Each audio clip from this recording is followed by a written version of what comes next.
হামজা দেওয়ান চৌধুরী প্রতিপক্ষের স্ট্রাইকারদের দুর্ধর্ষ সব আক্রমণ রুখে দিতে কৌশল তো বটেই, প্রয়োজন অদম্য সাহস আর দুর্বার প্রাণশক্তি। ডিফেন্সিভ এই মিডফিল্ডারের ব্যক্তিত্ব যে পাহাড়ের মতোই, তাই তো শিরদাঁড়ায় ভর করে মাথা উঁচু করে কথা বলতে পারেন গাজা ইসরায়েলি আগ্রাসনের বিরুদ্ধে। এফএ কাপ জিতে ওয়েসলি ফোফানের সাথে মিলে উদযাপনে উড়িয়েছিলেন ফিলিস্তিনের পতাকা, বুঝিয়ে দিতে চাইছিলেন কোনো রক্তচক্ষুকে ধরাই কি আর তার। ফিলিস্তিনকে নিয়ে করা তার প্রতিবাদের ভাষাকে তাই তো তিনি বাঁধেননি কোনো গদবাঁধা গণ্ডিতে।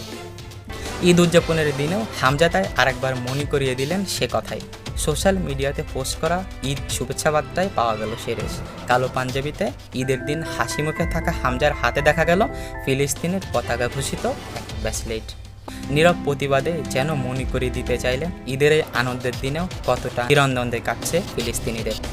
আরেকবার জানিয়ে দিতে চাইলেন অন্যায়ের বিরুদ্ধে প্রতিবাদের ভাষাটা কতটা ধ্রুব।